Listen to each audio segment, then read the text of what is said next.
I'm here today for a short class of CPD. Napit. I'm going to leave that bit in now because this is all outtake stuff. Is there anything else you want to say? Or do you just want to throw him under the bus? Go on, throw Tony under the bus.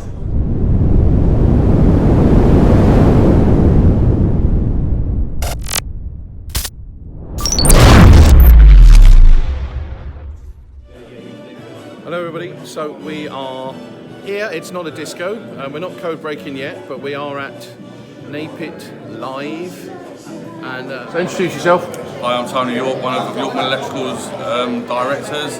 We're here today at the Napit convention, quick blast of CPD, try and gather as much information as we can and help the industry become a safer place with what knowledge we bring.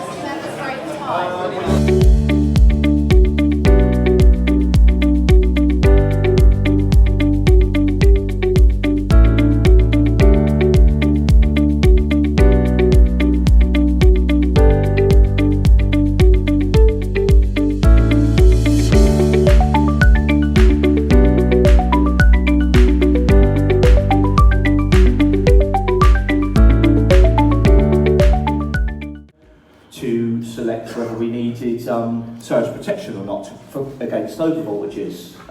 So unlike arc fault detection devices that are relatively new, surge protection has been around for a long time. Okay? So what we need to do is have a look at where we've gone from the 17th edition. So the 17th edition was all about the AQ criteria, but it did reference an alternative method, which was a risk assessment, okay? So it's not a new concept for surge protection.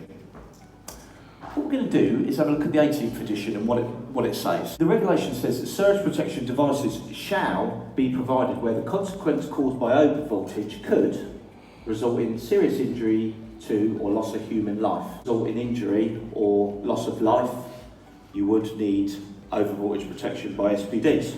It's not. So we'll break it all down into what all those different sections mean. So FEMV is a factor of the environment. That's all it means. It's a table in 4.431. You can only have two values, you can have 85 or 850, whether you're sitting in a field or whether you're sitting in a city. It's as simple as that. The insulation is and what colour that is, and that figure there then goes into our formula. There you go, it's a close-up of those.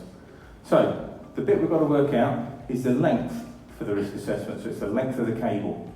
Now there's a separate formula for that alone. Again, it's all in your regs book, we cover it in Codebreaker as well. So just have a look through during the break. So there's LP, that's what we've got to calculate.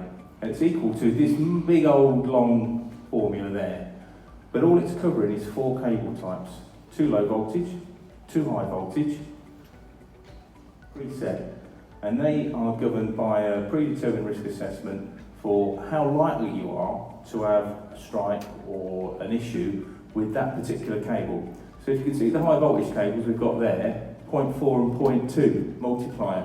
That's because we're less likely to have an issue on our low voltage installation from a strike or an issue with a high voltage cable, because by the time it's got to us, it's been through a transformer and it's been spiked down to earth. We're not. So, we've now covered the part of the regs that cover atmospheric and switching as a requirement, okay? There's another part that says we should look at switching internally. It doesn't say we should have to do something about it, it says we should take it into consideration. And that's where the biggest issue starts to creep up, if you like. I think it's 20% of the issues we have are external, and 80% of the overloads evaluate that. And consider it and roll it out.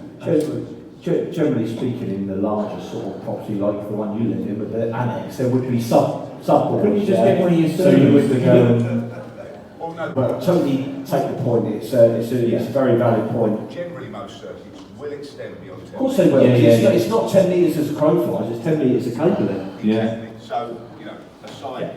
Same hymn sheet, that we're all giving accurate reports, okay? So, what I'm going to do is I'm going to hand over to David Bailey over there. This is equipment getting ripped out, and generally they'll have some kind of asbestos flash guard or asbestos heat shields in there somewhere.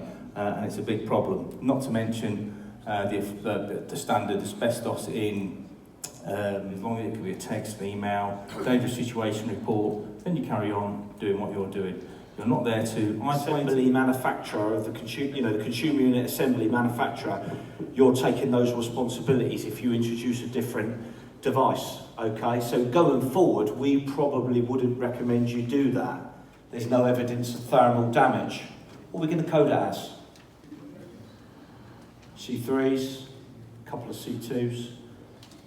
If all those things are good, we feel the C3 is. Here are what we call basic installation. There's no mechanical protected secondary installation, if you want to call it secondary installation. We actually call it mechanical installation to do it. So, as it is, C2. Some people are going to say, oh, but you're in one of these boxes, we could lock that. Well, yeah, you could, but you can get the keys from Wilco's for 50 pence, which means every Tom, Dick and Harry can have it. Most meter readers will email you and say, can you go and read your meter, please? So therefore,